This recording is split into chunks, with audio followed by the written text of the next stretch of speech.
Okay.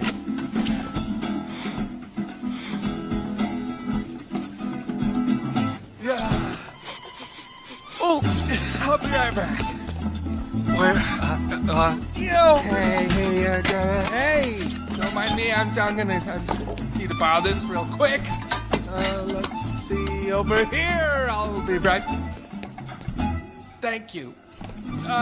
Excuse me. Apparently I need this. I'll be right back. Hey, I'm gonna pick a knot off. Yeah, I got some of that spice. Okay. What are you doing? You're supposed to be preparing the gusto recipe. This is the recipe? The recipe doesn't call for white truffle oil. What else have you been? You are improvising. This is no time to experiment. The customer are waiting. You're right. I should listen to you. Ouch. Stop that! Stop what? Freaking me out! Whatever you are doing, stop it! There is a special order! Coming! I thought we were together on this. We are together. Then what are you doing? Very hard to explain. Special! Come get it! No. Oh, whoa, I forgot the anchovy decorations.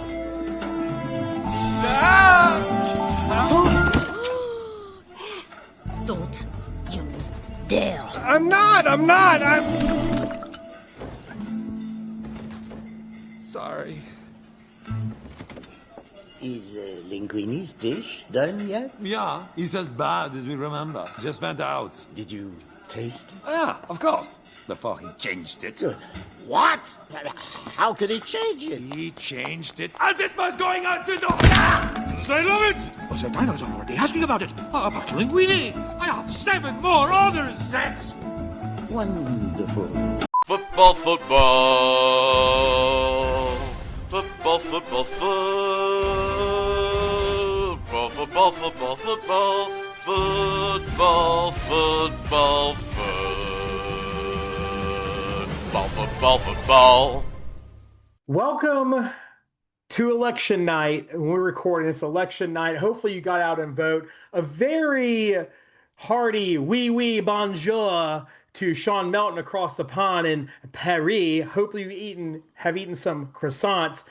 What I would like to say about this episode is I would like to call this the meat and potatoes episode because at the end of the day, we are in the middle of the gulag. We are in the sludge of the season. People are getting burned out a little bit. People are riding the high horse. People who started off hot are maybe cooling off. People who started off cold are maybe heating up. And a lot of things are changing. A lot of things are going back and forth. And we are in the thick of it right now. And this is really where the make or break of the season is. And if you're going to make a run, now's the time to do it. And if you're going to fall off a cliff, by God, I hope you got a parachute on. How are we feeling tonight, Will, with where we're at in the Crossroads Fantasy Football League? Well, I'll tell you what, Mr. Magical Milkman, it's so fun to watch a league that is so not only close together in the sense of trash talking, communication, trades, whatnot, but also just in the standings. I mean, we're talking about a top half that is only separated by 1 win between you and me and Katie, Kevin, and Heather. And then you also look at that potential last playoff spot in 6th. And it's really between 3 teams right now, which is so crazy. And we have Cinderella stories coming out. We have juggernauts getting burnt to a crisp. And it's absolute cinema. I have my popcorn. I have my large cherry Coke because there shouldn't be anything else that you are drinking at a movie theater than a cherry Coke. And it's almost like watching the premiere of Wicked. It's just nonstop cinema right now. And I absolutely love it. And I love that. It's good to see, and you know what you need right now is you need 2 very beautiful men just sitting here breaking down the games and talking about what we love, what we're scared of, what is buttering our biscuit, and what's shivering our timbers. And that's what we're going to do for you. And we don't have a Magical Milkman corner this week because really we just got to get into it. We do. And I think we need a shorter episode this week, and I think we need people to lock in and listen. So We'll see if we can keep it under an hour. Our shortest episode yet. But we're going to try. But we need people to lock in and listen because we could be giving some good information this week. And if you need to make a move, now's the time to do it. So also, in this league, you can trade future draft picks. Maybe if you don't think you're going to make a run, maybe you start looking to build for next year. Could be an option that you could go with. So, Yes. Will, I think we're going to jump right in. I think we're going to start with my game, and that's going to Let's do lead it. you off. You go ahead. Well, let's do it.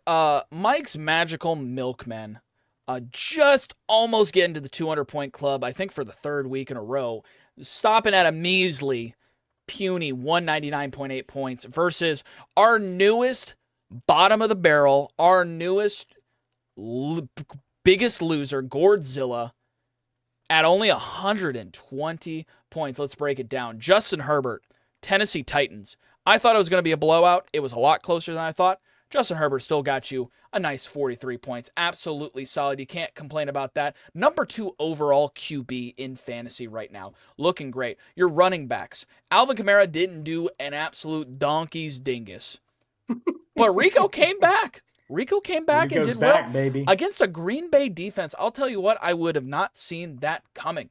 Rashi Rice and Jamar Chase got you a solid mid-20s as your wide receiver 1 and 2. Terry McBride as your tight end 1 is a solid tight end pick. Probably one of the better tight ends to have. He is currently the number 1 tight end in fantasy, 18 points. Your flex positions got you in the high teens, which is what you want in those cases. George Pickens, absolute bum, trying to hand the ball off to that random Arizona player, costing his team the lead, but he didn't cost you the lead. And then other than that, I mean, if we look onto the bench, Brock Bowers with 49 points is your biggest miss. It doesn't really matter. I mean, you're talking about the difference of getting into the 200-point club, but that's just aura farming at that point. And really, Brock Bowers, this is his first big game. He didn't really do much in the first 4 weeks. He was then injured for 3 weeks, on bye for another week, so you didn't really know what you were going to get from him. So I can't really blame you on that. Quentin Johnson actually puts up a respectable flex value of 16 points, but again, he's been kind of dog water for the past 4 weeks, so can't really give that much to you. So really, overall, besides your running backs, I think your team's looking solid. I mean, you come here every single week and you're just like, oh, I don't know about it, Will. I just don't think I'm going to make it I don't think I can win. I don't think I can win the championship. Although you're sitting here in first place with the most points scored in the entire league, and you've almost went back to back 200-point clubs. So you need to stop aura farming, and you need to just call it as it sees it, that your team's good and you're doing well. Going over to Gordon, I mean, Gordon, here's the honest truth with you, buddy. It's scorched earth policy at this point. I mean, you could have joked around and been like, well, hey, at least I'm not last place. Shawn's got back-to-back dubs on you. I mean, what you got going for you? Genty is doing okay. Drake May is a good quarterback option. You got no backups now because Daniels his elbow pulled a Cam Scataboo. And, I mean, what the heck? DK Metcalf only 2.6 points against Indianapolis. Your newest pickup, Wednesday, got you a big fat goose egg. And yeah, no one, I mean, it's crazy because you have DJ Moore, his counterpart, on the bench pulling up a solid 26 points. I mean, it just doesn't make any sense. It doesn't make any sense. The team is mismanaged overall, and the team isn't good overall. And the people that you're trading for is not worth your time. I mean, look at this. Hubbard got you 2 points. That was one of your trade options. And then Wednesday, your other one, got you 0 points. So you've worked so hard with all of these trades, trying to do all of these things, and it's gotten you this week a total of 2.7 points amongst 2 people. And it's just like, I don't know what to do at this point. I don't know what to do. Besides, you might as well just, if you really want to do something to try to not be taking the ACT or flipping a sign, you might want to just scorch earth your whole draft options next year to pick up some people so that you can at least not get last place in the playoffs and get second to last place, and that Caleb would have to take the ACT or have to flip a sign. That's kind of where we're at right now. Playoff options, you can't even think about it. Your boat is absolutely sunk at this point. You're just trying to get on a dinghy to go somewhere else. I mean, that's my overall assessment. I don't know what to do with this guy. Because I've told him to trade. He hasn't traded right. I told him to hit the waivers. He hasn't hit them right. He tried to trade me before the Washington game, Jaden Daniels. Next thing you know, his elbow's been poking out. And I'm like, sorry, I'm not going to do anything with you because I can't. Unless you want to give me Drake May and you have no quarterback, which he's not going to do. So it's like, at this point, I don't know what to do. Mike, what do we do? What do we do with him? I think that it's tough. I mean, it's tough to be on a slide like this. I just look at the team and like you said, I just don't see much hope there. I think you just kind of scratch and claw and try to put something together and try to make a run in the toilet bowl bracket for the end of the season because I don't see how you're going to climb back out to get to a playoff contention spot where you're not in that bracket. Um, and so I just think you got to maybe scrap and claw there. I would say to him, I think one thing that I would be thinking of is positioning yourself for next year.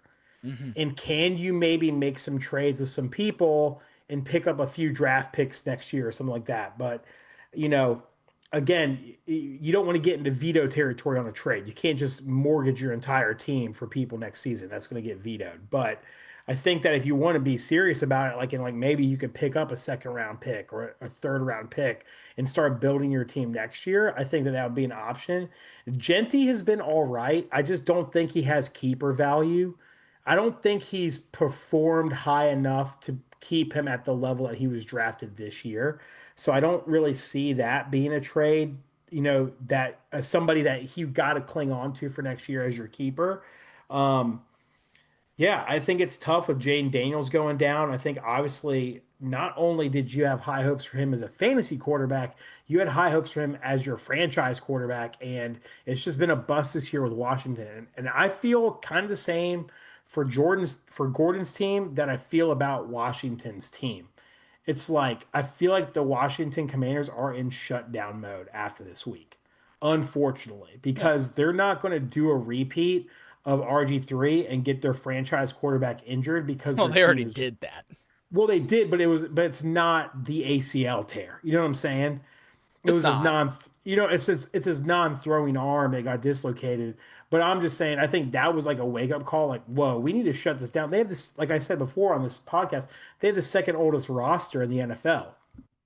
So I think they're in shutdown mode, which I think they should be in shutdown mode. They should be put Mariota out there for the rest of the season and let it coast, and then try to build next season. And I feel the same for Gordon. I think he's just kind of got to coast to the end. Hopefully he catches a win or two and he ends strong. And he doesn't flip the ACT. He doesn't have to flip a sign or do the ACT. And maybe you start looking to build for next year. That would be my advice to him. Will, going back to my team, I would agree with you. I think that I've said every week, I don't know if I want to be this week. I feel really confident coming off this win. Brock Bowers coming back with that massive performance really makes me feel good. I will say this week, I do have a lot of my marquee players on bye, so I got to get a win this week. But this week really does help build my confidence. And I don't know if I have the juice to win the championship, but I think I got the juice to make a deep run at this point. And so, yeah, that's how I feel. I think Kamara scoring 0.7 points is just garbage, but it is what it is. So before we move on, can I tell you, I found a new stat that I think is very interesting and is very is very telling with Gordon's team as well. Sorry, I don't want to jump quickly to glazing you yet, because I totally forgot about this. And while you were talking, I was like, let me try to find the stat, and I couldn't remember if it was on desktop or if it's on phone. So if you go to your phone. And you look at the standings and you go to details and you scroll to the right. So it has your points for and your points against, but it has a special column. Your maximum points for, which means if you would have gotten 100% of your best case scenario lined up, that's what you would have gotten. And I think that's very telling, not only to your team, but also to you as a manager. So like example, and I'm going to glaze myself for a second.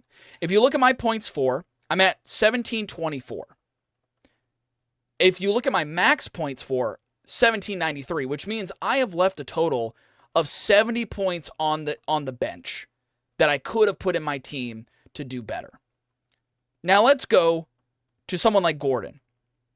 The least amount of points for that's actually counted. 1,270. His maximum points for 1,530. if he would have gotten to that, and let's say that the wins would have been that is the same amount of points for as Kevin. Mm-hmm. You see how kind of scary that is? So Yeah. it kind of comes to the point. I feel like right now, week 9, going into week 10, your problem is your team.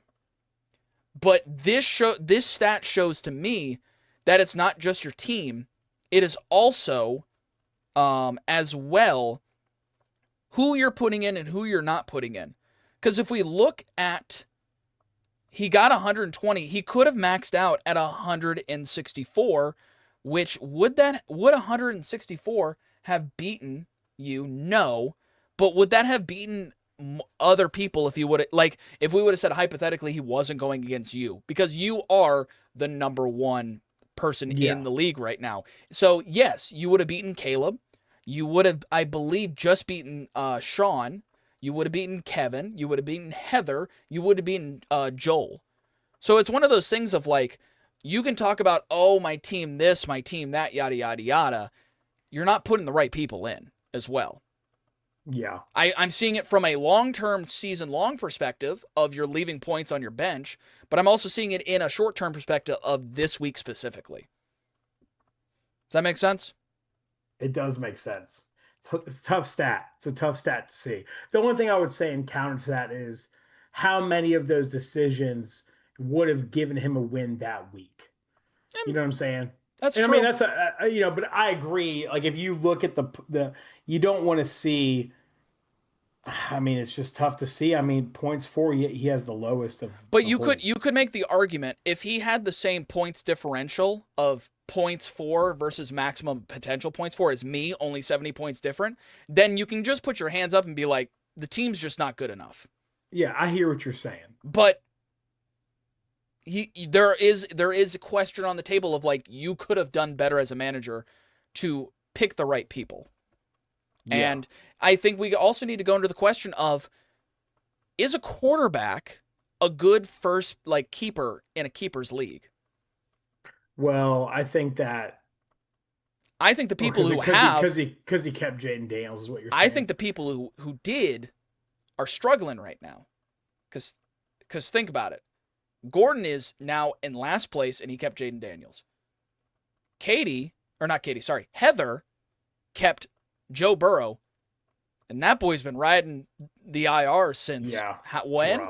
And look at her now. She's starting to lose games, and other members are like, Cam Scatterbo's injured, Tucker Kraft's injured. I mean, it would be nice to have a running back or a wide receiver option. Like, I was in the same boat. I could have kept Jalen Hurts, but I put him on the bench. I did. Now, here's the argument. I did keep Bucky Irving, who got injured, but it's fine because even though I dropped my quarterback, I got Patrick Mahomes, and look at how well he's doing. To me, I think the bigger value is running backs and wide receivers. Yeah, I just think there's enough quarterbacks. There's enough quarterback depth in the league where you can get a decent quarterback. Yeah. Not as much with running backs. Justin Herbert, dude, was later. I got him late. 4th or 5th round, I think. You got him in the 12th round, my guy. And he's Justin Herbert? Yeah. Picked up 12.05. Dude, he might be my keeper. And he's the second overall QB that you got. If we're doing keepers based off previous year's draft picks, I don't think you'd keep him. You'd keep Jamar Chase. Honestly. Because he's going to be my number one. He'd be a number one pick. I kept him. And that all depends on Joe Burrow. So anyway, it depends on that. It is what it is. I think the stat you brought up is very legit. Damning. It's damning. And it's tough. It's tough. It's tough to see. It's a tough look. I feel bad for the guy. I know he's got a lot going on. New job, about to have a kid. But at the end of the day, this league is ruthless. Hey, welcome to being an adult. Welcome to being a man. You got shit you got to get done. It is what it is. It is what it is. Welcome to being an adult. No one's going to hold your hand through it. You just going to have to. You're going to have to be here and get that spanking now. Instead of Gordzilla, it's back that ass up Zilla and get another whooping. This time from Mike. It doesn't roll off the tongue as much, but I gotta put it somewhere. But finishing up with your team, I just want to ask you. Yeah. Your quarterback's great. I think your wide receivers are on lock. Jamar Chase, I mean, he had his little dip, but I think he's stabilized. He's good. Rashee Rice, I mean, the pick age is aging like fine wine right now, hitting you with a 25, a 29, 23. Beautiful, unbelievable. Terry McBride and Brock Bowers, you got good tight end value. Waddle, Pickens, good. I think that's fantastic flex value. I want to ask about the running backs because your running back options are Rico. He's feeling like boom or bust right now. This week was a boom. Alvin Kamara, more of a bust than a boom. He hasn't had a double-digit points since week 6. And Breece Hall, who I also think is boom or bust, and newsflash, he's staying with the Jets. He's not getting traded. And that's literally it. It's not. I mean, I guess you have Harvey. RJ Harvey. I have Hampton on IR. Hampton on IR. We don't know when he's coming back yet. We don't know. How do we feel? Let's say hypothetically Hampton's ready for you and good to go by playoffs. You're right now trying to go for that week 1 bye. Do you feel like your running backs are good enough to where you're good to hold off until Hampton comes in and you're good to go? Or are you still a little sweaty over the running back options? Tell me what you think. Because that's the only hole I can see in your boat right now is running backs currently right now. I think that this week cements Rico as the number 1 option in Carolina. And I think that is going to really help my running backs. Kamara is not – I got to get through this next week, but – I understand what you're saying about Breece Hall, but like he has not been bad. Like, I don't know. Like he just hasn't performed terribly. So yeah, I get it. My running back lineup's not the best, but at the same time, like they're getting it done, and that's kind of like really all I can say about it. That's fair. And when you're on top, that's the answer you can give because you're on top. I mean, Breece Hall's last 40 points, dude. Like, yeah, okay, 40 points. I'm just saying. What was the week before that? 9. What was the week before that? 10. Okay, so like, you want to take the average of that? He's the number 16 running back. He's number 16. Yeah, that's not good as your RB1 option. And then Rico's the number 9. So I have 9 and 16. What's wrong with that? Rico's the number 9 because he had 3 absolutely booming games. That kind of okay. Because all that sleeper is doing is taking everything and averaging. Okay.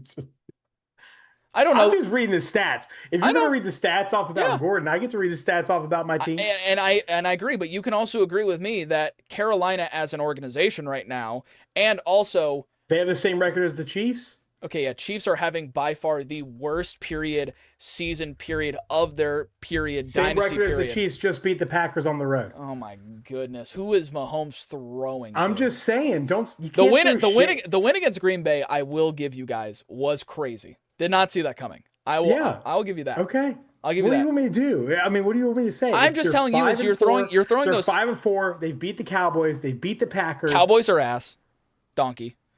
Packers is solid. I'll give you Packers. The Cowboys are not a bad team, dude. Yes, their defense just is not good. They beat them. Whatever.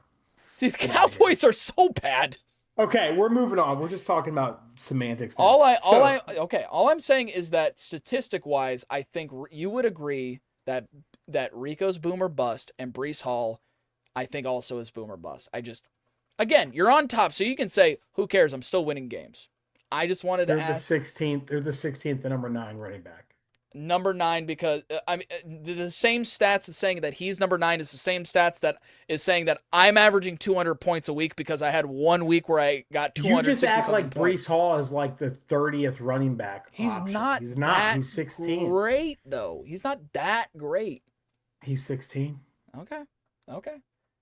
Next week, if you, God forbid, if you lose next week and both your running backs take a gigantic dookie in the pond, we will be here.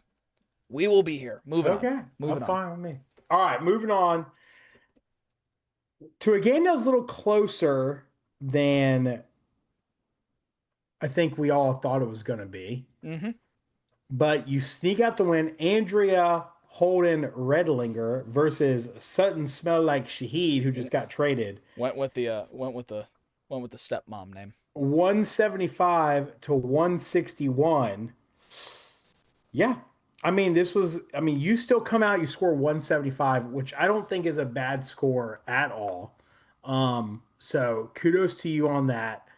Yeah, let me see here. Let's start with Joel. 27 from Bo Nix, 11 from Walker. Henry 18, Sutton 10. Marvin Harrison, a good game, 27 points. Ferguson 10. Ooh, Nico Collins 19. Solid performance there.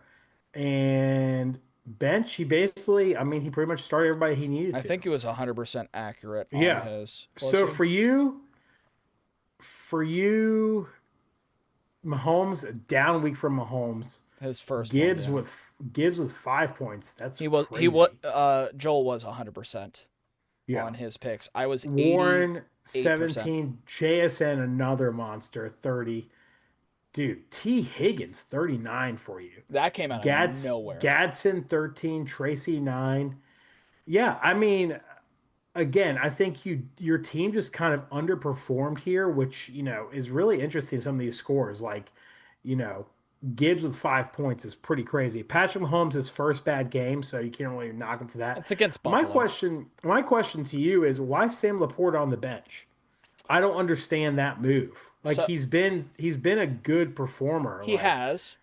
I thought that Justin Herbert against the Tennessee Titans would have been a better pick, especially since Gadsden has been hot over a division rival in with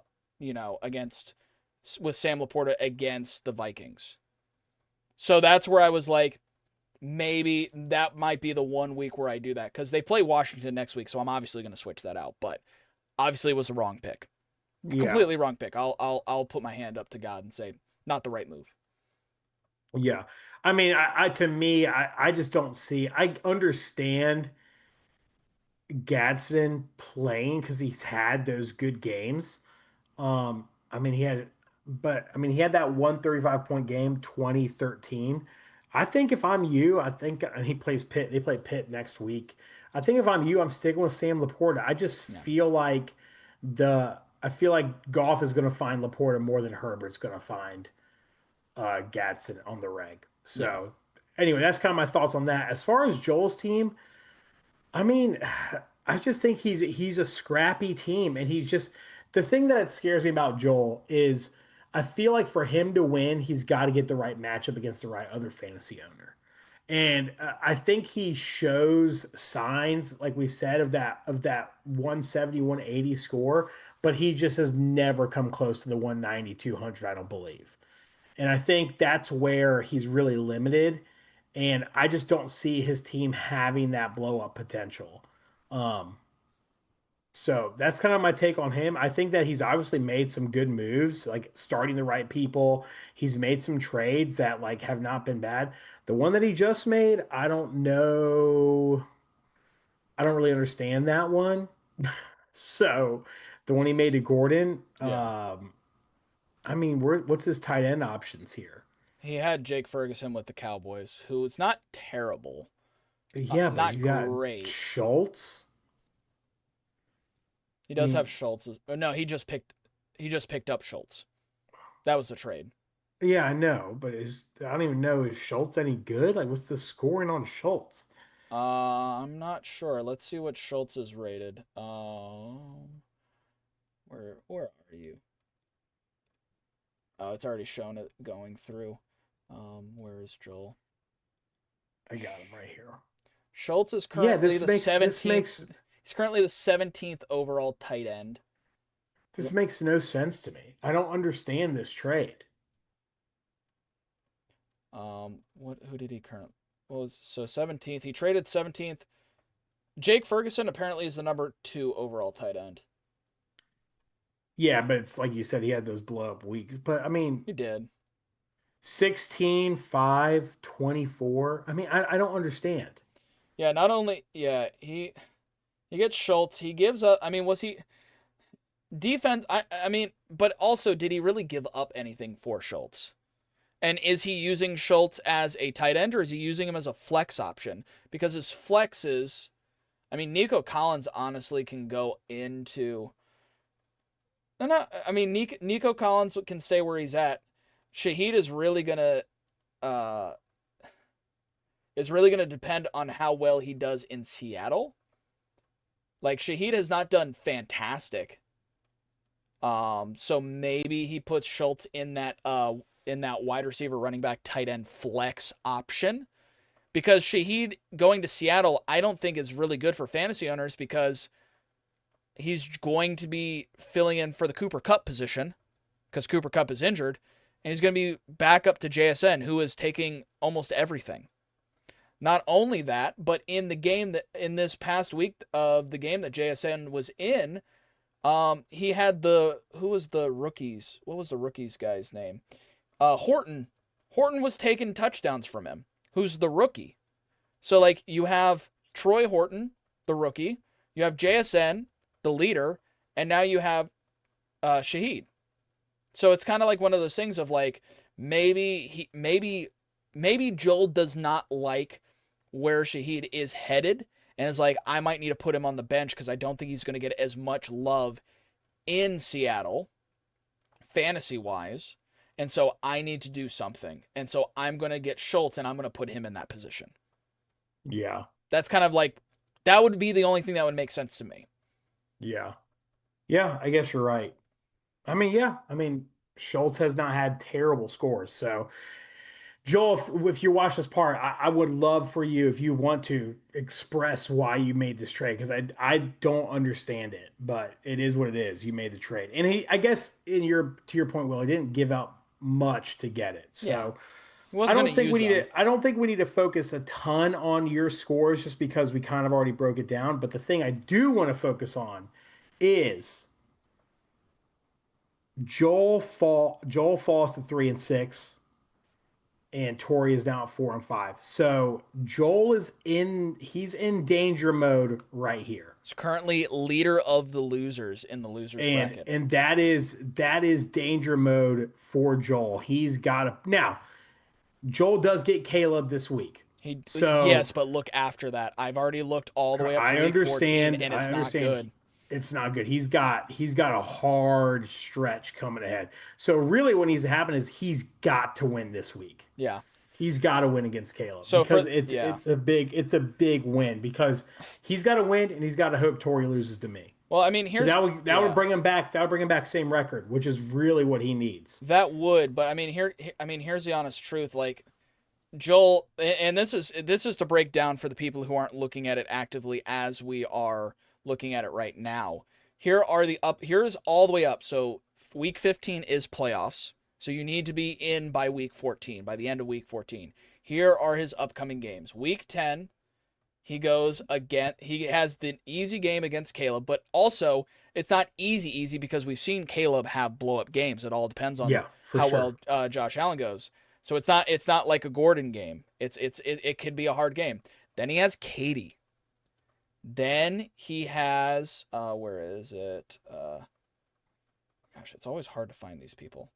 Then he has you, Mike. Then week 13, probably the game of the week, depending on how things go, goes against Tori. Then in week 14, he goes against Heather. He does not have an easy he does not have an easy schedule out of here. He has to win against Caleb. He has to win against Tori. And then he has to win against somebody, either Katie, Heather, or you, for his playoff dreams to stay alive. If that doesn't happen, if he loses against you, Katie, and Heather, and he either loses to Tori or Caleb, it's over. It's over. Yeah. Honestly, if he wins against Tori and he wins against Caleb, but loses those 3 games, I still don't think it's likely that he makes it to the playoffs. We'll look more into detail with Tori's schedule, but it's looking bleak, to say the least. This would have been a great win for him to get, because I really left points on the table. and he literally gave it all he got. He couldn't have put a better player in. And you're going to look at some of the players that just, like, this is where I can't meme on Joel as much as I can meme on Gordon. Gordon leaves players this week on his bench that could have gotten him the win. Joel couldn't have done anything better. We can't blame Joel that Jake Ferguson had that fumble loss. We can't blame Joel that Cortland Sutton only got 1 out of 6 receptions for 30 yards. Like those are like he only lost by 14 points. A few more of the, like 5 more of those catches. If Sutton went 6 for 6, then you're like, and for 0 yards, now it's only a 10-point difference. Like Sutton, if he would have caught those for a little bit of yardage, Joel would have beat me. Like that's the reality of it. He would have done so well to have beaten me. This loss, I think, is the biggest turning point for him, especially now that Tori has won, Shawn has won, and the tables have turned. It's not looking good. It was a big loss for him. And I think Joel's been like the person I've been keeping my eye on all season for some reason. Like he's been in the mix, like he's been down, he's been up, it's like he's fighting. He's fighting and he is in the middle of it. But yeah, this was a big loss for him, and we'll see what happens. I mean, he's got to win this week against Caleb. Huge game for him. And he's got to hope that Tori loses. So that's kind of where we're at. Yeah. So, yeah. All right. And moving on, what's our next game? Our next game, we're going to finish off talking about the top half for the most part. Because we talked about your game, we talked about my game. We're going to get to Heather's game later because that does have implications, but we're going to leave that for last because that was a big one. So to finish up almost the top half, we have our girl, Katie Anderson, still waiting on that baby to come. Praying for it. Beaten the pasta. 193, second most points for the week behind you, to 152. My goodness. Let's start off. Christian McCaffrey. Do I need to say anything else? I mean, this man is ridiculous. Number 1 running back in the league. Number 1 overall in the league. And just absolutely destroys the Giants, which I think everyone saw coming. I mean, that was right there, 42 out of the 193 points you got right there. She is finally, I think she has told me, even though Baker was on a bye, she's told me she's done with Baker. Baker's benched for the next while. Sitting that booty down, putting up Jordan Love. Overall, her difference in quarterbacks, it's like 6 and 7. I mean, it's 11 and 12. Like it's a toss up. It's a toss up. 6-7. 6-7 right there. But I mean, here's the thing. I think Katie's players are really, like, Katie's team is dependent on a few things. Christian McCaffrey, Josh Jacobs, are your 2 workhorses. I don't know why Josh Jacobs is put in the flex position. Josh Jacobs is really your RB2. I mean, again, I think I've said this a couple weeks ago, but the fact that you have the number 1 running back in the league and then also the number 5 running back in the league in Josh Jacobs is kind of disgusting, and I don't know how you got away with that, but like, someone has to wear a wire near you because I need to figure out what inside trades you have. Those are really the driving forces of your team. You have the best running back pair in the league. Devontae Adams is starting to really do well in Los Angeles, especially with Puka now getting injured, is continuing to be dominant. I mean, you're talking about back-to-back 20-something point games, and we don't know if Puka is going to be injured for a while. Because he got injured in that game, and he's going for a scan for ribs. So we'll see how Puka's up for next week. But that looks really good for you and for your players right there. Overall, I mean, really, Dalton Kincaid comes up with a nice 27 points, which is really lovely to see. Because he hasn't really been anywhere since week 5. So it's good to see that, see a little bit of life getting pulsed into there. And then you got your Green Bay boys with Romeo Doubs hitting you with a 21 points, a nice rare 21 points from him, which looks good. He's kind of a boomer bust. I mean, like, overall, You're kind of the Green Bay version of Joel, except more successful because you got some better players. Green Bay does well, you do well. And even though Green Bay lost on the points to Carolina, your Green Bay boys did well. Now going over to Kevin, I mean, what do we say? Lamar Jackson is back, but it didn't make a difference. Kamani Vidal didn't do anything, which is very crazy because his other I think Haskins got injured. So it's literally just him. Kamani Vidal's the RB1 because Haskins is on IR. Najee's on IR and Omarion Hampton's on IR, and yet he only gets 4 points against the Tennessee Titans. I mean, it just doesn't make any sense. It doesn't make any sense. I don't know where that stinker came from. Cook and Pittman did well. Brown did well. Kyle Pitts pitted. I mean, it's crazy to think Kyle Pitts was like a first round pick a few years ago. I mean, he's just not really done much. I mean, it was your tight end and it was your flex, Mr. Woody Marks, just not getting you anything.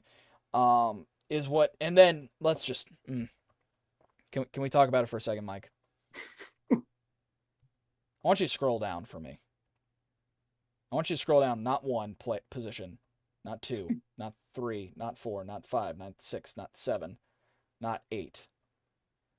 Who is his ninth person on his roster? Can you tell me his name? Aubrey. What's his first name? I need his Christian name. Brandon. Let's go, Brandon. What's his position? Kicker. Okay. What did Kevin give up for this man? I don't even know, dude. I have no idea. Like, what? The worst trade. Well, let's just say it right now. Brandon, right now, you're not Brandon. You're Braden. We're not calling you by your full name right now until you actually get some dang points. Got him a whopping 4 points. I mean, Kevin, you really went off for a bunch of booty. Chargers defense, I mean, you really expected the Chargers to get more on their defense. They really didn't do much. Only 10 points. That's kind of surprising against Tennessee. But in reality, I mean, Devontae Smith, out. Saquon, out. So it's like, ugh. That's where really you were struggling. That's why Kamani Vidal was your RB1 for the week. That's why you had to put in Woody Mark. So, I mean, really when it comes down to it, after this full in-depth analysis of who did well, who did bad, it's that Katie caught him on a bad week. Caught him on a bad week. He had to fill in with people on his bench, and this is where upsets happen. This is where crazy things can happen. Like Katie just below Kevin, pulling him down below her and really taking in that lead and getting a little bit more secured into that fourth position over Kevin, is that she took advantage of a weakened Kevin team. So overall, Kevin, I mean, what do we look like next week for you? Because now it's kind of coming to the point we need to start looking at upcoming games. Next week, you're going against Heather. And that is and it's an almost fully healthy Heather, but it's also a fully healthy you. So that's going to be an interesting game. But you need to bounce back. You lost in week 8, I believe. Did you lose in week 8? Yeah, you did. No, you won in week 8 against me. You lost in week 7. No, you won in week 7. Okay. Damn, I'm talking out my booty right now. The loss, you lost to Katie. All I'm going to say is you lost to Katie. You got to win against Heather. You can't lose back-to-back to these people above you. You can't lose back-to-back. But again, Katie, good job. You caught Kevin on an L week, losing his keeper for bye, and it overall went well. And really, Katie could have done so much more. Katie was only 82% accurate. Well, Drake London blew up after like 0 points the week But before. it's also like Drake London is so boomer bust. I mean, like what could you Yeah. have done? And I mean, Kevin, the best you could have gotten with your team is 171. So you even at your best, you would not have beaten Katie. So at least you can take solace in there was nothing you could have done. You just kind of needed to take the L, sadly, and just lick your wounds and move on. What do you think, Mike? Yeah. I mean, that's what you just said is exactly how I think. I mean, Katie put a whopper together. She's, gosh, she's looking good. She's got a really good team. And I mean, Drake London on the bench, I mean, she could have had like 230 points, which is crazy. Max would have So, been 235. yeah. So kudos to her. I mean, yeah, I mean, there's just some people really coming into the flow right now for her at the right time. And it seems like all the things are clicking for her right now, which is when you need them to be. Kevin is just, he's just kind of up and down, you know? Uh, I mean, I think Saquon's out of the lineup this week, which obviously, like, that's a big hit for him. Devontae Smith, he's usually got him in there. Yep. So I think that was Katie kind of caught him on a perfect week. It was just kind of a stress-free week for Katie because I think with Smith and Barkley out of Kevin's lineup, there's not much he's going to do. But a highlight for Kevin is seeing Lamar back in the lineup and seeing like he's playing like Lamar plays. So I mean, you got to be kind of upset. You got to kind of be excited about that. Again, granted, it was against Miami, but that's exactly what you need. And they go against Minnesota, Cleveland, Jets, Cincinnati, and Pittsburgh. So I mean, not a bad little run here for Lamar. I mean, Minnesota and Pittsburgh are probably the two hardest games. Minnesota, Cincinnati, and Pittsburgh are probably the hardest games there. Um, but Cleveland week 11 and week 12, he's got Cleveland and New York Jets. So Lamar could be a really good boost to his schedule over the next couple weeks. So and then the Eagles, they got Green Bay, and then Detroit. So the next 2 weeks they got tough games. So we'll see. But weather's getting colder. This is when you really rely on the running game in the season. So I think Barkley is going to become more and more valuable as the season progresses, and we'll see how it goes. So yeah, I don't have a ton to say about this game. Kind of what you said. I don't really think Kevin could have done much else, and Katie just brought the hammer down. So kudos to Katie. Kevin, you got to rally this week going into so you don't get back-to-back losses. So To the girly girls. Mm-mm. to the girly girls. All right. Moving on. All right. Whew. Where are we going here? Let me pull it up. Going here. over to Mr. My Ball Zach Ertz. 168.6 points versus Team Les Bleus. Bye week 143.92. Team Les Mis. Shawn, you're over in Paris right now. You're probably eating a French baguette, maybe a croissant, The long ways. maybe a little escargot, bonjour, oui, oui. Watching Ratatouille just over and over again. And you know what? You deserve it. You deserve your time in Paris because my man is putting together wins. And I mean, 168, what a great performance by him.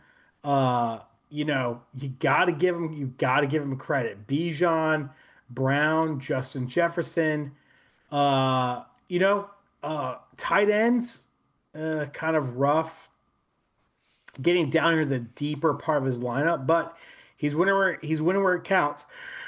Whew. Flacco on the bench with 55 points is crazy. I mean, I can't fault him for not starting Flacco. It just sounds insane to say like you should start Flacco. Like it just sounds crazy to say that, but let me just read this off to you, Will. Okay. 55, 34, 43. Those are his last three games. Now he's on bye this week. But do you put the old man in as your starter? I think you got to really consider it because I feel like the Cowboys are on a downtrend. So I think you got to really look at that, and then you're going to get double up points. Well, not double up because C. Brown's a running back, but I just think you got to consider putting him in. And again, it's crazy to say this about Shawn, but like he needs to be looking at the maximization of his team. And I mean, I think he has a chance to make a real run here. Before we get into the breakdown of like future games, I'll let you kind of handle that. Let's go over to Caleb's team. Okay. I mean, he's just kind of like here. I don't know. I don't really know what to say. I mean, the one thing I'll say is good job. You started all the right players. Your bench looks absolutely abysmal and you have no hope. And you might as well just go ahead and just not even think about starting anybody on that bench. So, I mean, He was 94% accurate with his start to bench ratio. Congrats. Great job. I mean, besides Josh Allen, I don't really even know what to say. I mean, Achan, Etienne, yeah, I don't know. Worthy with 7 points. You can't start anybody that's on Tennessee's team. That's obvious. And you're starting the tight end and a running back from Tennessee. Congratulations. They combined to give you a whopping 14.8 points. Good job. So outside of that, I mean, it's just bad all around over here. So again, Josh Allen puts up 42 points, so he still scores 143, which, would it be Gordon? So there's that. So anyway, I'm gonna let you kind of take over from this point and talk about Shawn and the future games because I know he's got a lot to play for. And the question I have for you, Will, can he climb up and get in the playoffs? What do you think? I think it will take a lot to go into the playoffs for Shawn. Um, I think his team is finally really starting to pump out some good numbers. Bijan has been his kind of guiding lighthouse for this whole time. Chase Brown is finally starting to get into it, especially with Flacco at the helm. Justin Jefferson is also looking good. The man just picked up Zavon Knight out of nowhere. Been a decent, I think is a decent flex option, getting you a consistent 8 points. Looking good. And yeah, overall, if you look at it, he still has Egbuka on the bench from his bye week. And Egbuka was balling in the first half. If he can do anything like he did, I mean, he's a wide receiver 13 with how well he did in the first half. I mean, that's at least filling in for McMillan. If not fulfilling in for McMillan, he's going into your flex spot easily. So I think there's a lot of upside. Looking into the game, here's my question though. Okay. You're dodging the question. Sorry, I was about to go into it. Do you feel? Well, I was just thinking about this.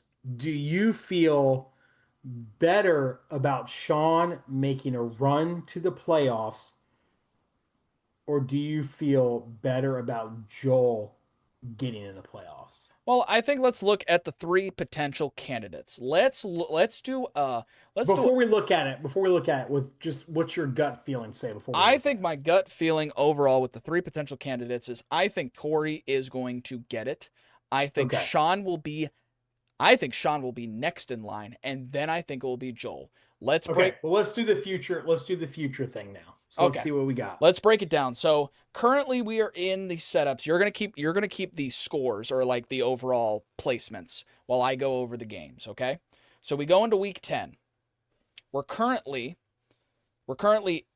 Tori is at 4-5, Joel is at 3-6, and Shawn is at 2-7.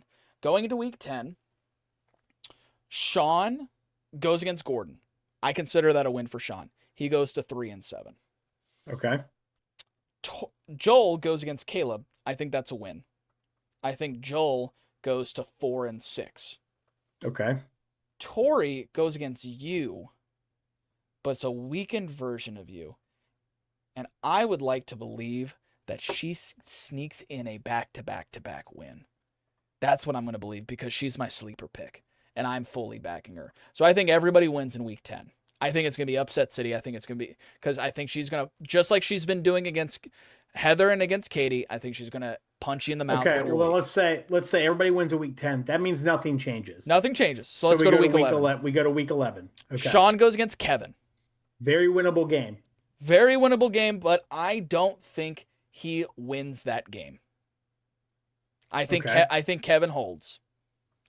Overall, that would be my thing. That would be my overall assessment in that. Then you have Joel going against Katie. I don't think Joel wins that. Okay, I agree. Tori goes against Caleb. Tori wins that. I That think gets so, her too. the distance. That gets gives you her the distance. that And that doesn't change anything with Joel and No. The only Shawn. thing is now Tori has a 2-game distance from Joel and a 3-game distance from Shawn. You then go to week And this is where it gets tough for Shawn. Yeah, so in week this next 12, week. Shawn goes against Heather. I don't think he's winning that. And then Joel goes against me. Joel goes against you. I don't think he's winning that. And then Tori goes against you. Tori goes against me. I don't think she's winning that. So it's a wash for week 12. Okay. We go to week 13. That leaves 2 weeks. That leaves 2 weeks left. 2 weeks left, which means that realistically Joel has to win the next 2 weeks to get the playoff spot at that point. If my hypothetical happens. Let's go to week 13. Week 13, we have Shawn plays you. Shawn plays me, and I don't think he wins that. And then Joel and Tori play each other. Joel plays Tori, and that is going to be Joel has to win that. Do I think he does? I don't know. Let's say, for fun, he does. And now it's a 1-game distance. We go into week 14. Week 14. Joel has to win this. You got Shawn going against Katie. I don't think he wins that. You got Tori going against Kevin. I don't know about that. And then you got Joel going against Heather. Yeah. So it's one of those things of I don't think either of them win, which means Tori goes on by default. Yeah. I think when you look at it, I think Shawn has done a lot, and I think he deserves a lot of kudos for staying in it and getting to this point. 100%. But he's gotta get a lot of help to get in the playoffs. He's got to get a lot of help to get in the playoffs. So yeah, that's kind of where we're at. I really like that we did that. I think Shawn wins this week. He wins this week, and he wins, I think, week 11. I think he wins this week, and he's got to get a win week 11, and then he's got to hope that he gets some help from other teams. So in reality, we did I did my hypothesis before this, and my hypothesis was Tori, Shawn, Joel. We now went week by week, and now after breaking it down week by week, I think it's Tori, Joel, Shawn. I think it ends like this. I think this is how the bottom half 6 through 10 ends. Yeah. I'm not looking at Caleb and Gordon. They're gonna kind of duke it out till the end. Yeah. So, but something odd could happen with those teams. That's the thing. Shawn's got, so basically from our analysis, Shawn's got to hope for a monkey wrench to be thrown in the mix. An upset. He's got to hope for a couple upsets, really. Yeah, because he's got some hard opponents. Gordon's the easy one next week. Let's just go against it. It's Kevin week 11. Week 12 is Heather. Week 13 is me. Week 14, who is that? Lincoln's awake. What's up, buddy? It's a ghost. What? You did? Ask him his analysis on My Ball Zach Ertz.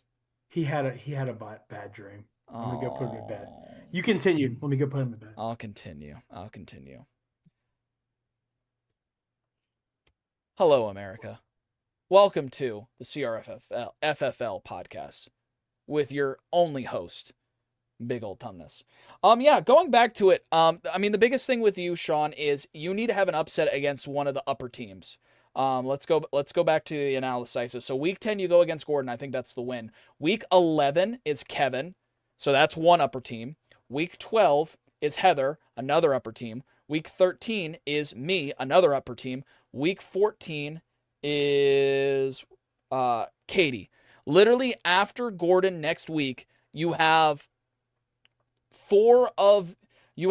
second, third, fourth, and fifth. You're going against those people. It would only be worse if you had to go against Mike again. Luckily, you don't have to for your case. But, if you really want to sniff at that playoff spot, you absolutely have to absolutely have to beat one of us, one of the upper teams, to get in there. But I mean, also when it comes down to it, I think honestly, Shawn, you have had such an unlucky, unfortunate run the in the regular season.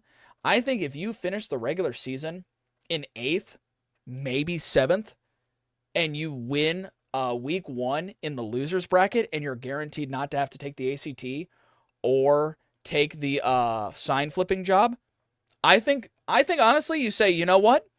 That's the best case situation with what has happened. I'll take that and I'll prepare for next year overall. Exactly. And so I don't know exactly what you just said, but moving on to the next game. So there we go. Honestly, it was an overall. It started with a review. Yeah, it was an overall review with Shawn. Was just like, hey, you got to beat one of us to move on to try to get the playoff bracket. But honestly, if you finish in 8th or 7th and you win week 1 of the losers bracket and you're guaranteed not to flip a sign or take the ACT, if I were you, I would just say, you know what? I'm going to take it. I'm not in dead last. I don't have to do the losers forfeit. I'm going to prepare for next year, is what it is. Yeah. So, All right. Solid, solid. All right. Last game. And I know we've been doing this thing, but I'm going to let you finish this tonight because I want to give you a chance to hype up your sleeper pick. But so Heather versus Tori. I'm going to start out with my queen. I'm going to start out with my girl. You might as well get her some freaking crutches, a stretcher, something, because her team they are on life support, dude. It has been her team is just in shambles over here, dude. It's I bad. mean, people It's just bad. getting injured left and right. And the thing that sucks is like these are not bad players. These are not like 10-point a week performers. These are some heavy hitters. These are some big boys, and they're going down. Now, so what I would say about Heather is I know it looks bleak. This is if I could zoom in. I don't even know how I can't zoom in. I wish I could zoom in somehow. My camera has a function, so that's the only reason why I do it. This is about pep talk to my girl. I know it feels bleak. I know it feels like the ships are burning. But the reality is, you've built such a buffer with the 5-0 start. You're going to get into the playoffs. And the thing you got to just hope for and hold out hope is these injuries are happening. Now Kraft's not coming back, but Puka and some of these other injuries have happened. Scadaboo's not coming back, but Puka's a big one that you need back. He's going to be coming back, and he's going to help you make a run for the playoffs. So you cannot give up the ship. You cannot give up hope because you still have it there. So Would you like me to that's what I zoom would in? say. Would you like me to zoom in for you to kind of give you that effect? No, because I want you to zoom. I want you to zoom in on you whenever you talk. You gas up your sleeper pick. Okay. So getting down into her lineup. I mean, it's really she didn't have a bad week at all picking the right players, but it just was injury central. I mean, Kraft getting 5 points. Well, first of all, anytime you're starting 2 tight ends, which is the position I'm in this week, it's not the best, you know. So you're going Kraft and Kelsey. Oh, it's not the Kelsey's best. You got 199 points. Shut up. No, I'm talking about this week coming up. Bite me. This week coming up. This week coming up. Oh, one of my tight ends got 40 points. Oh, bite me. You're an idiot. Okay, Kraft and Kelsey. Kelsey did decent, but Kraft only getting 5 points kind of sucks because of the injury. He's out. Zay Flowers, 13. Would have liked to see him score more against the Miami defense. Williams, the Dallas is just, they seem like they are just trending downward. That's a red flag. Jonathan Taylor, he's not going to have a banger game every single week, even though he has. He just got you 2 40-point games back to back. A 10-point game, it is what it is. You got to kind of like take it as it comes with that. It's not that big of a deal. Daniel Jones, 36 points. Can't be upset. Matt Stafford, 36 points on the bench. You went, didn't matter who you started there. So solid performance overall on those picks. But hey, it's a down week. It's and I know it seems bleak. Scadaboo going out, Kraft going out, Hampton out early in the season, Burrow's out. I mean, every time when I say it, it's bad. When I say the injuries out loud, it's bad. I mean, That's not that bad. I mean, it's not that bad, but it is a far cry from the 5-0 team. You're not looking at all the data though. Look at her upcoming games. She has a hard game next week against Kevin, and then her week 11, 12, 13, 14 are against the bottom 4 teams. She goes against literally Gordon, Joel, Shawn, and Caleb. So she literally has the easiest final 4 weeks before the playoffs. She'll be fine. Honestly, she's still in, with all of that, she's in 3rd. So you're telling me that with all of this, my team's hurting. I want to be sad because I lost my absolute CTE Bulldog in Cam Scattaboo. You're in 3rd place, 1 win away from getting to 2nd or 1st and getting that playoff bye, and you have the easiest Final 4 matchups. I don't want to hear it. I don't want to hear it. She's probably going to get that week 1 bye with that. Yeah.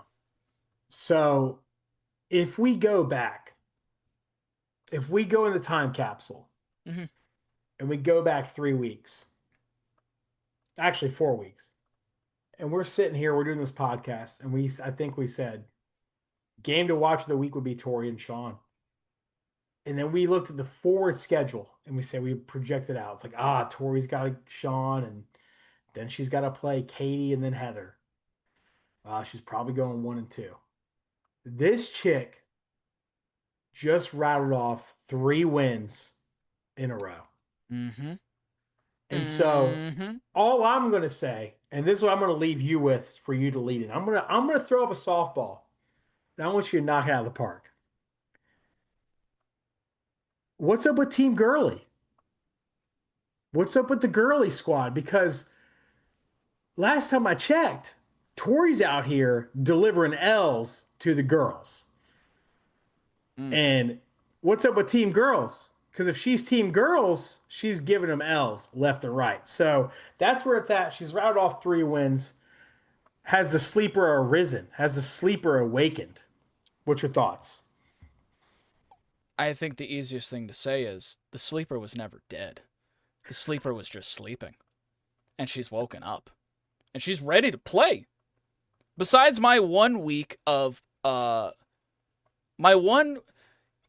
everyone in their Christian life has a season of anger and doubt. And besides, I think it was week 3 or week 4 where I had my week of anger and doubt against you. My faith was still in you, Tori, as the sleeper. And it's paying in dividends. I mean, did I expect you to absolutely dismantle the girly girls from the inside out, secret covert op missions? No. Am I happy you did that? Yes. Is it fantastic to see? Yes. It's awesome to see the girls fighting. And for Tori to just absolutely just wallop both of them, say, hush up your gums, get on out of here. This is what I liked about Tori. When Katie and Heather are just talking all of that nonsense, I mean, actively, biblical levels of gaslighting, being like, I never said that this was a sex thing. That, I'm fair with everybody. But then there are previous receipts of her saying, I'm in for the girly girls. I mean, it's just nice to see Tori, someone who's very quiet, very demure, very elegant, just coming up and just smacking the cheeks. These cheeks. It's just great to see. It's great to see because both these girls need to hush up the gums. And I'm just so happy. I'm so happy. Tori, you did not want this to be a girly girls thing. You support your fellow ladies. And as a down with the patriarchy as well, as myself, go girls, go women. I am on your side, but that's the matriarchy, but you said patriarchy. I don't know. Down with something. I don't know. And I think you capitulated. As a man who's on your side wants to end women's suffrage because women have been suffering enough. I respect you because you show it in your action, not in your words. And you are coming back and you are doing fantastic. The Trevor Lawrence pickup looks great. fills in while Hurts is on his bye week, looks good to go. Kareem Hunt, Kyron Williams, really picking up the pace for you and looking good. I mean, an RB12 as your RB1 is not the greatest, but honestly, Kareem Hunt has really picked up in the past few weeks, which looks good. You had, and then you know what the real big pickup was? I'll tell you what. Mike, besides Jesus and your wife, what is and your kids? What is your fourth favorite thing in the world? I don't know. Oh, you know what it is.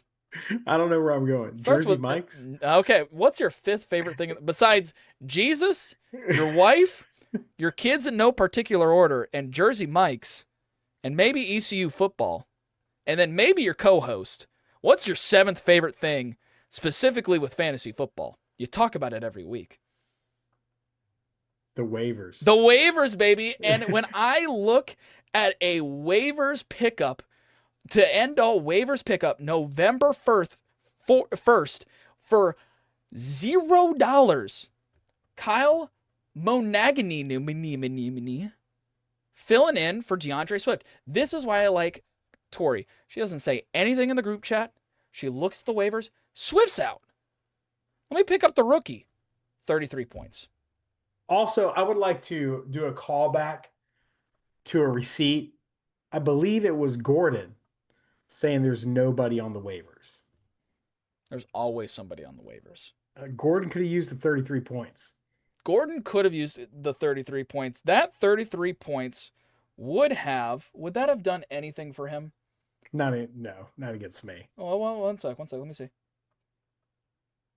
But, okay, if Gordon would have gotten the 33 points and would have also put his maximum possible lineup, that's 164 plus 33. No, it wouldn't have done anything. Okay. Gordon, you're saying. Gordon, you're just saying. There's people on the waivers. There's always people on the waivers. That is a good pickup. Is that a good long-term pickup? No, because when Swift comes back, that guy's gonna lose as much points. But is that the reason why you won your game? Pretty dang close, I'll be honest with you. You won by 31 points. No, it is the winner. Sorry, it is the winner. I can't do math. It's been a long day. I mean, right there, that is the reason why you won, right there. For the most part, I guess because that was a running back. That was a running back in her flex spot, though. So her running back, but David Montgomery would have been 14 points. That still would have won, but it would have been close. Either way, would have been close. That gives you the cushion, though. Which again, it's good team management overall. I mean, that's why I picked Tori as a sleeper. But let's also call it like it is. Isn't this what we would expect from a reigning champion? Yeah. Someone who's not going to get out of the fight, someone who's going to fight to the end. Yeah. And I just want to call out Tori here real quick. Playing all these games, trying to placate, like, I'm going to quit. I'm not going to play the fantasy. Get out of here. That was all subterfuge that she was just trying to get people off track and trying to buy favor with people. She's the reigning champion for a reason here, people. And she's showing the grit. She's showing the fight right now.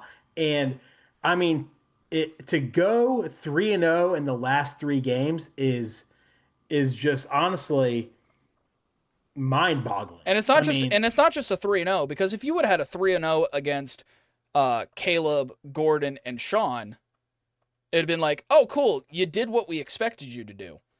But she is outperforming and finding ways to win. And I would say this is going to be my end point. I think this is where I'm going to bring the same stat that I brought back with Gordon.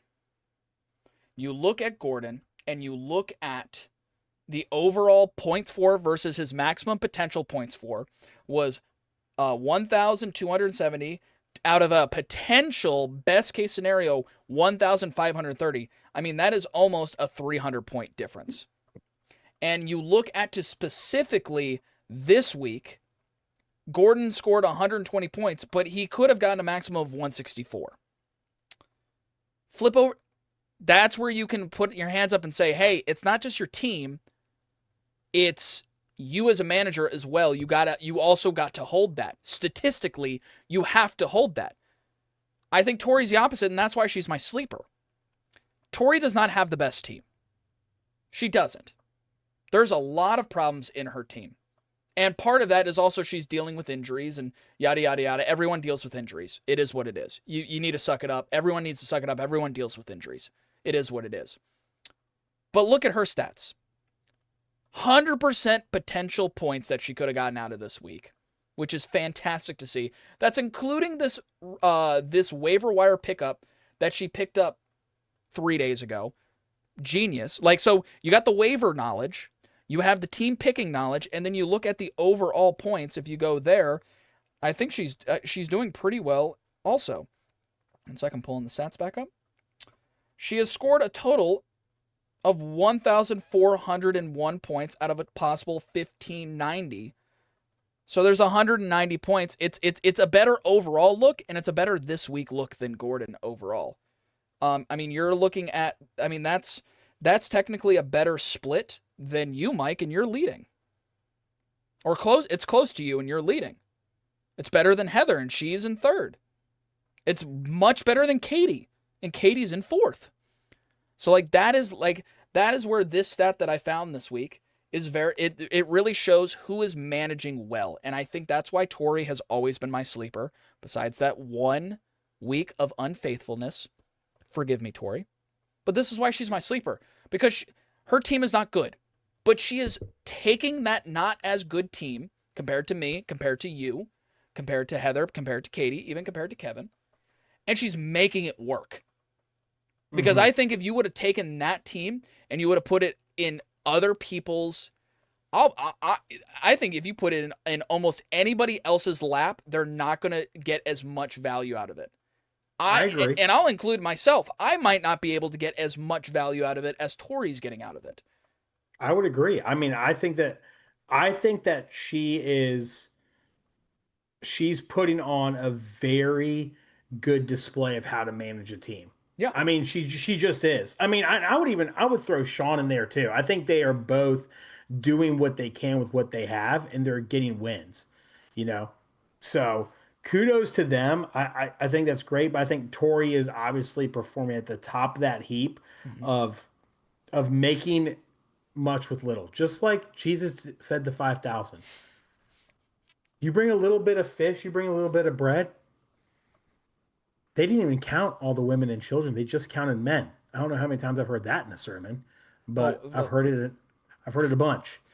They only counted the men back then. Only counted the men because it could have been upwards of 20,000 people. Because that's all that matters, the men. And women's suffrage. Women have been suffering enough. All right. Who's the winner? Who's the loser of week number 9 to you? The winner of week 9 to me has got to be the person we just got done talking about and glazing is Tori. First time in the top 3 scoring, huge waiver pickup, gets to 3-0 over the past 3 weeks. And obviously, just like we went through the run. If things play out the way we think they are, it looks like she's going to find herself in the playoffs to end the season. And maybe she makes it to the championship. Because once you get to playoffs, who knows what happens? Who knows? Katie made it to runner up from last place. Yeah, last year. Who's your winner? Who's your winner of the week? Same. My winner's also gonna be Tori, the sleeper. Yeah, it's gotta be. Back to back beating people above your weight class. It's a Cinderella story, really, of where you're coming from. Shawn with the close second, but we gotta glaze. We gotta really praise the sleeper in this, because we said last week, if all of these things happen, she gets the playoff spot. And all of those things happened, and it's not just circumstance, it's also her working her butt off to make it happen. For sure. So. My loser of the week, it's got to go out to my man Joel. Tough week for Joel, I think. He needed to win that game. He needed to beat you this week. And I think he had a ripe opportunity to do it, and he threw everything he had at you. And let's just call it like it is. His players didn't perform to the level that he needed them to. It wasn't enough. And he couldn't get the win. So I think that loss right there, when you look back on it, that might have been the loss that keeps him out of the playoffs. I think my loser is going to be Gordon. I think it's just back to back L's for you. First L, least amount of points this week. Second L is one sec. Second L is only 73% optimization on your team. Third L, you're now in last place. Shawn has now gone above you. Fourth L, and probably the funniest L, you say there's nothing good to pick up on the waivers, and then Tori dunks a 30-point on your head top with her waiver pickup. So it's just like, and then fifth L, I call out the most damning statistic of that you're just not doing well optimizing your team, which could be why you're losing games sometimes. So it's just not looking good for you this season, my guy. And it's just not looking good. It's just not looking good. And I got to give you, that's too many L's to not consider you my loser of the week. Looking into week number 10, what is your team? What is your matchup of the week for week number 10? We have myself versus All You Need Is Love, Katie Anderson. You got My Ball Zach Ertz versus Gourdzilla. You got Heather's Haterade versus Team RevKev. You got Mike's Magical Milkman versus El Toro. And you got Sutton Smells Like Shahid versus Team Lizarbilalis. Team Les Mis. What's your matchup to look out for? My matchup of the week has got to be my game versus Tori. Can Tori go 4-0? And she's catching me at the right week when she needs to catch me. I've got. Sorry, I'm in week 9. You got Jamar Chase out. I got Jamar Chase out. That's probably your biggest loser. I got Jamar Chase out. I got Rashee Rice out. Big I loss. got George Pickens out. Big loss. I got to pick up a new kicker, and I got to pick up a new defense. I got to start 2 tight ends this week, and then I've got to rely on Kamara as my running back with Dowdle and Brees Hall, which is okay, and Quentin Johnson is my wide receiver. So yeah. I mean, we've seen Quentin Johnson put up a goose egg. So I mean, not just a goose egg. I was not there. As I was an interior offensive lineman for a whole game. So it depends on how they scheme for him. Like he could literally do nothing. But like I have to play him. So I mean, she could get a win against me for sure. So that's my game of the week because if she goes 4-0. She's got to win comeback player of the year, in my opinion. So that's the game of the week that I'm looking at. What about you? I agree with you. I mean, again, we went earlier, like the hypotheticals between Shawn, Joel, and Tori of like, who's going to get that playoff spot. If Tori wins next week against you, really takes advantage of a weakened Mike's Magical Milkman. I mean, we're talking about, we don't even need a hypothetical out. Tori won. Tori is in at that point. I truly believe. And then it's just like, and then honestly, you should just start celebrating then. Because not only did you secure your playoff spot, but you secured it in the most just metal way possible. Going against the top 3. Like it's impressive. So I think there's a lot of hope riding on it, and I think that is a very big determining factor, because if you lose and Heather and Katie beat, or is it if you lose and Heather and Katie beat me and Kevin, we're talking about another mixed bag for the top 4. Yeah. Because I don't think it would change any positions between all of us, depending on how many points. But then we're talking about all of us being 7-3 going into week 11. If the girlies want to rally with anything, this would be a week that they should combine their chi. Because here's the thing: if they all 3 win, and me, you, and Kevin lose, not only does it create a crazy mixed bag at the top, you know what it does that's even crazier? Tori gets to 5-5, and literally, she could climb to the third spot overall if she gets some wins to finish out the season. I mean, it could. Good. There's a potential. scenario that happens if all three girls win this week. That would be crazy. That would be a total mix up of the season. That would be wild. I'd have to really look at a nice meme of the week. The boys are back in town version for the girlies. I might just re-upload a whole Eras Tour movie and just that will be just the week's podcast, and we'll just see how it goes. But oh man, hey, this has been a great podcast. We are really in the meat and potatoes of the season right here, and like this is where the ice cream is made, baby. A lot of breakdowns. Our shortest episode yet. We are currently at 1 hour, 23 minutes, and 42 seconds, baby. Let's go. Our shortest one yet. You said at the beginning, if we could get this under an hour, would look good. But there was so much to break down. Much analysis to analyze. So much. That's what we get paid to do. Our pennies. So yeah. All right, dude. All right. Great podcast. CRFFL. Look forward to next week. Look forward to see what happens this week. Can the girlies rise up? It's your time. It's your chance. It's either now or never, baby. Now or never. Thank you, guys. Make sure that you like, subscribe. Trying to get to 15 subscribers so that we can quit our day jobs and be full-time YouTubers. The ultimate dream. So yeah, please like, please subscribe, please comment your favorite player of the season so far and your favorite manager of the season so far. We'd love to see that. So until next week, I've been Will. That's been Mike. We'll see you next week. Football, football, football, football, football, football, football, football, football, football, football, football.